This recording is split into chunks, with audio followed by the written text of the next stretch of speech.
రాష్ట్ర వ్యాప్తంగా అందరి దృష్టిని ఆకర్షించినటువంటి పిఠాపురం నియోజకవర్గంలో యువ టీవీ క్షేత్రస్థాయిలో అన్ని వైపుల నుండి అన్ని రకాల ప్రజలను కూడా మాట్లాడి వాళ్ళ అభిప్రాయాలు తీసుకొని ఓవరాల్గా గ్రౌండ్ రిపోర్టుని మొత్తం క్రోడీకరించి ఇప్పుడు మీ ముందుకు తీసుకొచ్చే ప్రయత్నం చేస్తూ ఉన్నాం.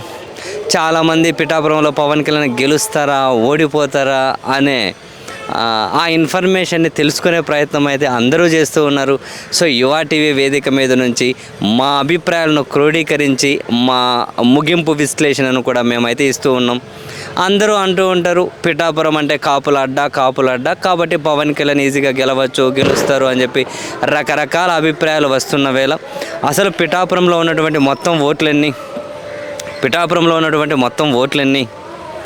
అండ్ ఆ ఓట్లల్లో జనసేన అధ్యక్షుడు పవన్ కళ్యాణ్ ఏ కాపు సామాజిక వర్గాలను అయితే నమ్ముకున్నారో ఈ వివరాలన్నీ కనుక మీకు ఫస్ట్ తెలిస్తే దీని మీద ఒక అంచనాకైతే ఖచ్చితంగా వస్తారు. పిఠాపురం నియోజకవర్గంలో ఉన్నది ప్రధానంగా Gollaprolu rural, Gollaprolu rural, Pithapuram rural, Pithapuram town, Kothapalli. So ఇందులో ప్రధానంగా ఎక్కువ ఓట్లు ఉన్నది వచ్చి కొత్తపల్లి, దాదాపు 65,000 ఓట్లు పైన ఉన్నాయి. ఆ తర్వాత పిఠాపురం రూరల్ 62,000 ఓట్లు పైన ఉన్నాయి. ఆ తర్వాత గొల్లపురం రూరల్ 44,000 ఓట్లు పైన ఉన్నాయి. తర్వాత పిఠాపురం టౌన్ 42,000 ఓట్లు చేంజ్ ఉన్నాయి. ఆ తర్వాత గొల్లప్రోలు ఎన్పి అందులో 20,000 ఓట్లు ఉన్నాయి. ఓవరాల్గా 2,33,000 ఓట్ల వరకు అయితే పిఠాపురంలో ఉన్నాయి. 2,33,000 వరకు ఓట్లు ఉన్నాయి. ఇందులో ప్రధానంగా మనం సామాజిక వర్గాల వారీగా కనుక చూసుకుంటే ఎవరికి ఎన్ని ఓట్లు ఉన్నాయి అనే అంశం మీద, అంటే ఏ సామాజిక వర్గం ఓట్లు ఎక్కువ ఉన్నాయి అని, కాపు సామాజిక వర్గం పిఠాపురంలో 76,000 ఓట్లు ఉన్నాయి. శెట్టి బలిజ 20,000 ఓట్లు ఉన్నాయి. రెడ్డి 14,000 ఓట్లు ఉన్నాయి. పద్మశాలి 20,000 ఓట్ల వరకు ఉన్నాయి. యాదవ 15,000 ఓట్ల వరకు ఉన్నాయి.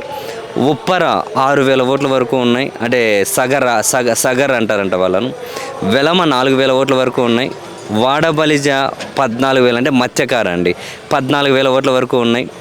అండ్ ఎస్సీలు దాదాపు 46,000 ఓట్ల వరకు ఉంటే మాల 70%, అంటే ఇందులో ఉన్నది 70% ఎస్సీ మాల ఉంటే ఎస్సీ మాదికి 25,000 ఓట్ల వరకు ఉన్నాయి. ఇందులో రెల్లి మిగిలిన 5% అయితే అందులో ఉన్నాయి. ఇంకా మిగతా బ్రాహ్మణ, క్షత్రియ, వైశ్య ఇవన్నీ కలిపి ఓవరాల్గా 8,000 ఓట్ల వరకు ఉన్నాయి. ఇది సామాజిక వర్గాల ప్రాతిపదిక. ఎందుకంటే పిఠాపురంలో ఓట్లన్నీ కనుక ప్రధానంగా కులం ప్రాతిపదికనే జరుగుతాయేమో అని చెప్పి అయితే అనిపించింది. అండ్ ఇందులో కనుక మనం క్లియర్ కట్గా చూస్తే మన పరిశీలనలో బయటపడింది ఏంటి అంటే, కాపు సామాజిక వర్గం ఓట్లు ఏవైతే ఉన్నాయో కాపు సామాజిక వర్గం ఓట్లు వన్ సైడ్ పవన్ కళ్యాణ్కు పడతాయన్నది ముమ్మాటికి మా యువ టీవీ అభిప్రాయం ఏంటంటే ముమ్మాటికి తప్పు.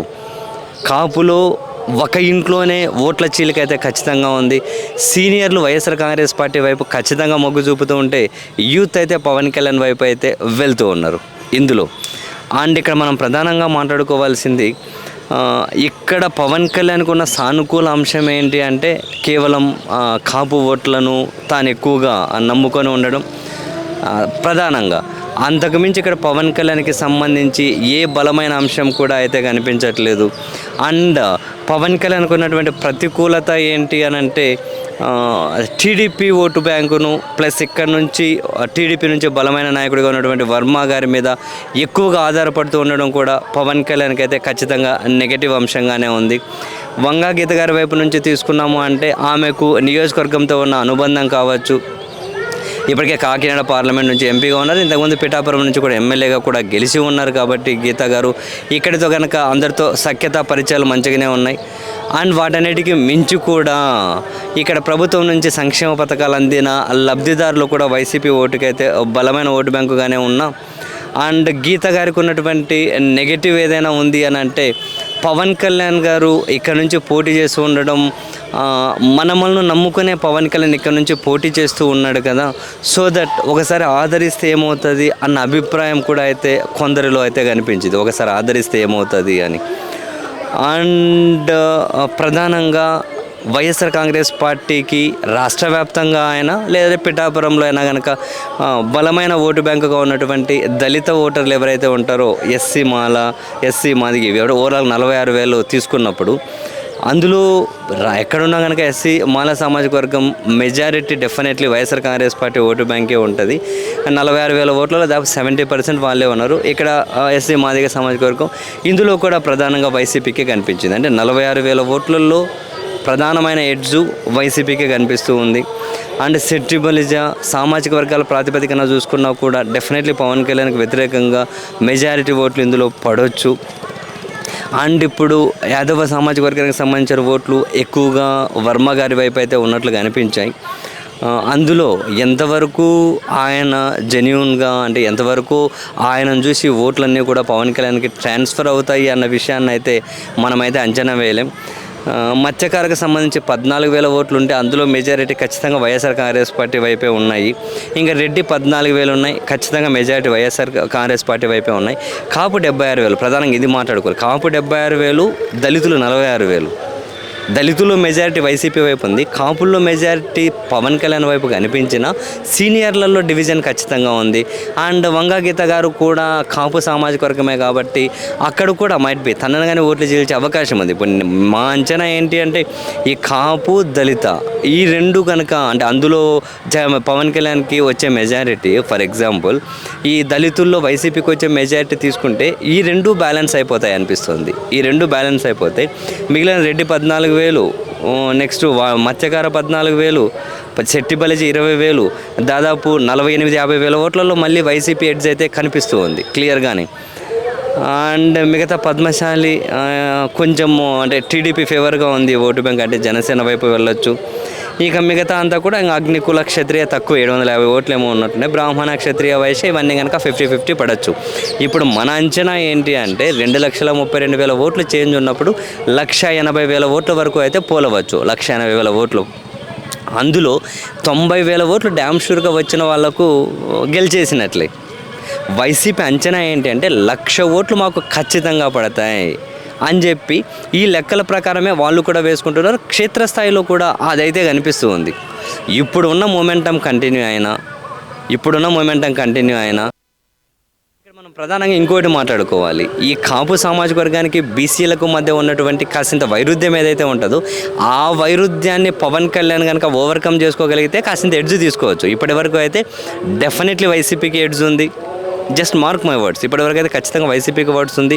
బీసీ బాగా కంప్లీట్గా ఉన్నటువంటి ఈ కొత్తపల్లి లాంటి మండలాల్లో అయితే వైసీపీకి క్లియర్ కట్గా చాలా మెజారిటీ కనిపిస్తుంది. ఇప్పుడు గొల్లపురం లాంటి మండలాలలో జనసేనకు మెజారిటీ ఉన్నా అక్కడ మెజారిటీ ఈ కొత్తపల్లి మెజారిటీ సమానం అయిపోయినా కూడా మిగిలిన చోట్ల మళ్ళీ వైసీపీకి స్లైట్ ఎడ్జ్ అయితే కనిపిస్తుంది. సో బయట నుంచి మీరు ఎవరైనా కనుక మొత్తం కాపే పవన్ కళ్యాణ్ గెలిచేస్తాడు అనుకుంటే ఆ గ్రౌండ్ లెవెల్లో ఆ విధంగా అయితే లేదు. జగన్మోహన్ రెడ్డి గారి నుంచి సంక్షేమ పథకాలు అందుకున్న వాళ్ళు డెఫినెట్లీ తన వైపు అయితే నిలబడి ఉన్నారు.